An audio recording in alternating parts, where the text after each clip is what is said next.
सास की दुकान। लक्ष्मी जी की 2 बहुएं थी, सुमन और राधिका, और 2 बेटे, अजय और सुशील। लेकिन लक्ष्मी जी के बहू बेटे उनको अपने साथ रखने को तैयार नहीं थे।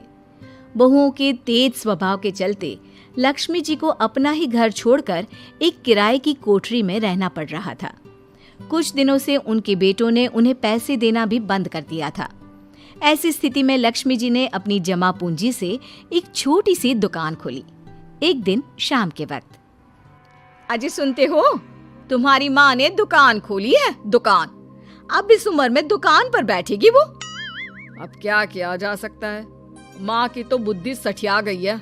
मोहल्ले में मजाक बनाएंगे सब हमारा। अरे जेठ जी, इसमें परेशानी क्या है अगर सासू माँ ने दुकान खोली है? हाँ, राधिका ठीक तो कह रही है। अपनी दुकान पर बैठी रहेगी, कम से कम हमें परेशान तो नहीं करेंगी। हाँ, वैसे बात तो ठीक है।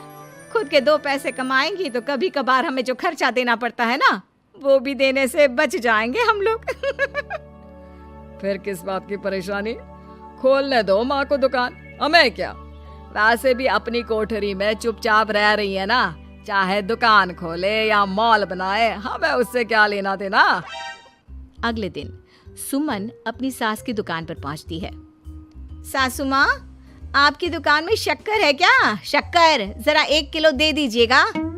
हाँ बहू है ना, लो बेटा, 1 किलो क्यों, 2 किलो ले जाओ। सोच लो सासू माँ, घाटा हो जाएगा आपको, पैसे नहीं देने वाली मैं। देखो सुमन, ये मेरी दुकान है और यहाँ पर जो भी कोई सामान खरीदने आता है उसे पैसे तो देने ही पड़ते हैं। अरे सासू माँ, ऐसा क्यों करी आप? अरे देखो ना, घर पर आपका बेटा और पोते पोती दूध में शक्कर डालने के लिए कब से इंतजार कर रहे हैं, जरा उनके बारे में तो सोचिए। अरे ऐसी बात है क्या? अब मुझे नहीं पता था। बहू एक काम करो, वैसे भी पहली बार आई हो ना, ये शक्कर तुम ऐसे ही ले जाओ, पैसे देने की जरूरत नहीं है। अगले दिन राधिका भी अपनी सास की दुकान पर पहुंचती है। प्रणाम सासू माँ, कैसी चल रही है आपकी दुकान? बस बेटा, जैसे तैसे करके काम चला रही हूँ। तुम बताओ, घर में सब राजी खुशी है ना? हाँ मम्मी जी, सब कुछ ठीक ठाक है। बताओ राधिका बहू, कैसे आना हुआ? कुछ काम था क्या? वो ना मम्मी जी, मुझे जरा 5 किलो आटा चाहिए था। मेरे पैर में ना बहुत दर्द है, इसलिए बाजार तक जाने में ना तकलीफ हो रही थी। घर पर बच्चे भूखे बैठे हैं, सोचा आपसे ही ले लेती हूँ। हाँ, क्यों नहीं बेटा, ये लो 5 किलो आटा ले जाओ। हाँ, लेकिन मम्मी जी, आपने जिठानी जी को शक्कर फ्री में दी थी, तो मुझसे भी पैसे तो नहीं लेंगी ना? हाँ, अच्छा ठीक है बेटा, कोई बात नहीं, तुम ऐसे ही ले जाओ, बच्चों से क्या पैसे लेना। कुछ दिनों के बाद लक्ष्मी का बेटा अजय दुकान पर पहुंचता है। कैसी हो माँ, दुकान तो अच्छी चल रही है ना तुम्हारी, सब मोहल्ले वाले तारीफ करते रहते हैं। अब क्या करूं बेटा, तुमने तो मुझे सहारा दिया नहीं, गरीब माँ को घर से बाहर निकाल दिया। कुछ तो करना पड़ेगा ना अपना पेट पालने के लिए। वो माँ ना बहुओं की बहुत चिक चिक रहती थी। अब देखो कितनी अच्छी जिंदगी है तुम्हारी, खुद कमाती हो, खुद खर्च करती हो, इससे अच्छी भला कोई जिंदगी हो सकती है क्या? हाँ बेटा, दिल को बहलाने के लिए तुम्हारी ये बात भी सही है, लेकिन कोई बात नहीं बेटा, मैं खुश हूँ। अच्छा माँ, मैं क्या कह रहा था, जरा 500 उधार तो दे देना। कमाल की बात है बेटा, तुम मुझसे पैसे उधार मांग रहे हो, तुम्हारे पास पैसों की क्या कमी है? अरे माँ, इस महीने की तनख्वाह नहीं आई और आप तो अपनी बहू को जानती है ना, उसे शॉपिंग करनी है, जल्दी वापस लौटा दूंगा माँ। ठीक है बेटा, ये लो 500 रुपए, लेकिन देखो कुछ दिनों में वापस दे देना, मुझे अपनी दुकान के लिए माल भी तो खरीदना है। हाँ ठीक है माँ, जल्दी पैसे लौटा दूंगा। बहुत दिनों तक अजय अपनी माँ लक्ष्मी के पैसे वापस नहीं देता और सुमन और राधिका बार बार किसी न किसी बहाने से अपनी सास लक्ष्मी की दुकान से बिना पैसे दिए खूब सारा सामान ले आती है, जिसकी वजह से लक्ष्मी को अपनी दुकान में बहुत घाटा होता है। फिर एक दिन जब राधिका सामान लेने के लिए लक्ष्मी की दुकान पर पहुंचती है, सासू माँ, जरा वो 1 किलो दाल तो देना। नहीं बहू, अब मैं तुम्हें या सुमन को कोई सामान फ्री में नहीं देने वाली। तुम लोगों ने कभी कोई मदद नहीं की मेरी, उल्टा मेरी दुकान से फ्री का सामान ले जाकर मुझे मुश्किल में डाल दिया है। लेकिन मम्मी जी, हम तो आपके बच्चे हैं ना। अगर इतना ही मेरे बच्चे हो तो फिर मुझे घर से बाहर क्यों निकाल दिया? देख बहू, अब मैं तुम्हें 1 रुपए का सामान भी फ्री में नहीं दूंगी। और जाकर सुमन को भी कह देना, आए दिन तुम्हारा पति मुझसे उधार ले जाता है और वापस भी नहीं लौटाता। राधिका गुस्से में घर वापस आती है। घर आने के बाद, क्या हुआ राधिका, बहुत गुस्से में लग रही हो तुम? सासू माँ की दुकान पर गई थी ना? सासू माँ का तो कुछ करना पड़ेगा, जब से ये दुकान खोलकर बैठी है।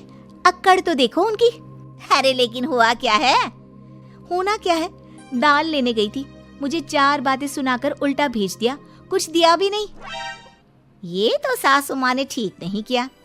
देखो मेरे पास ना एक बहुत अच्छा प्लान है। कैसा प्लान भाभी? हम अपनी सासू माँ की दुकान में किसी चोर से कहकर चोरी करवा देते हैं और सारा सामान अपने घर मंगवा लेंगे। उसके बाद हमारे पास फ्री में सामान भी आ जाएगा और सासू माँ की अकल भी ठिकाने आ जाएगी। ठीक है भाभी, मैं आपका पूरा साथ दूंगी। अब जल्दी से ये काम करवा दीजिए। और 2 दिनों के बाद सुमन और राधिका एक चोर से मिलकर लक्ष्मी की दुकान में चोरी करवा देते हैं।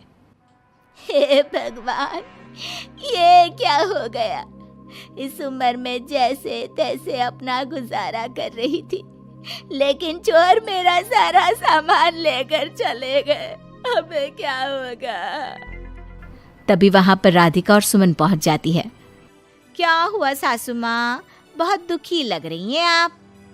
अरे क्या बताऊं, मेरी दुकान का सारा माल चोरी हो गया। अब अगर आप अपने ही बहू बेटे को सामान नहीं देंगी तो ऐसा तो होगा ना सासू माँ। अब राधिका की बात सुनकर लक्ष्मी को यकीन हो जाता है कि इस चोरी के पीछे कहीं ना कहीं उसकी दोनों बहुओं का ही हाथ है। लक्ष्मी एक प्लान बनाती है। पैसे उधार लेकर अपनी दुकान में फिर से खूब सारा सामान ले आती है। अरे भाभी, देखा आपने, सासू माँ की दुकान तो फिर से सामान से भर गई है। हाँ वही तो, मैं तो सोच रही थी कि एक बार में उनकी अकल ठिकाने आ जाएगी, पर लगता है फिर से कुछ करना पड़ेगा। लेकिन अब हम क्या कर सकते हैं? अरे वही जो हमने पहले किया था। इसका मतलब फिर से चोरी करवाएंगे? हाँ, उसके बिना हमारा काम कैसे चलेगा? और इस बार चोरी करने हम दोनों चलेंगे, कुछ नहीं छोड़ेंगे उनकी दुकान में। सुमन और राधिका दोनों मिलकर लक्ष्मी की दुकान में चोरी कर लेती हैं और सारा सामान चुपचाप अपने घर के स्टोर में लाकर रख देते हैं। लेकिन सुबह होते ही लक्ष्मी पुलिस लेकर सुमन और राधिका के घर पहुंच जाती है। इंस्पेक्टर साहब, मेरी इन दोनों बहुओं ने ही घर में चोरी की है। अरे ना ना इंस्पेक्टर साहब, ये हम पर झूठा इल्जाम लगा रही हैं। अरे हम क्यों इनकी दुकान में चोरी करने लगे? माँ, आपको शर्म नहीं आती अपनी बहू पर झूठा इल्जाम लगाते हुए? हाँ माँ, हम आपके बेटे हैं और ये आपकी बहुएं हैं, आप ऐसा कैसे कर सकती हैं? लक्ष्मी जी, क्या आपके पास कोई सबूत है?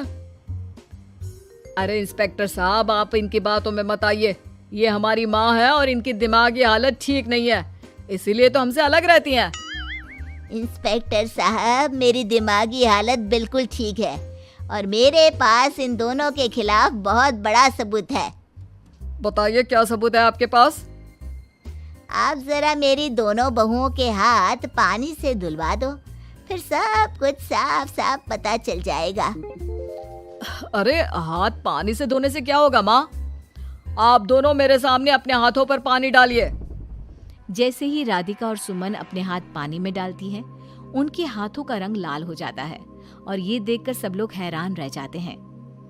अरे ये क्या, तुम्हारे हाथों का रंग अचानक से लाल कैसे हो गया? क्योंकि मैंने अपनी दुकान के सारे सामान पर एक तरह का केमिकल लगा कर रखा था। मुझे पता था जो भी चोरी करने आएगा वो सामान को अपने हाथों से उठाएगा और उसके हाथों पर रंग लग जाएगा। अरे माँ, आप तो बहुत चालाक निकली। इसे चालाक नहीं बेटा, बुद्धिमान कहते हैं। और जिसके तुम्हारे जैसे बहू बेटे हो उसे थोड़ा बहुत तो अपनी अकल से काम लेना ही पड़ता है ना। शर्म नहीं आती आप लोगों को अपनी ही माँ को परेशान करते हुए? हमें माफ कर दीजिए सासू माँ, हम आइंदा ऐसी गलती कभी नहीं करेंगे। और हाँ, आपको अपने साथ रखेंगे, आपकी सेवा करेंगे और पूरी इज्जत भी देंगे। हमें माफ कर दीजिए।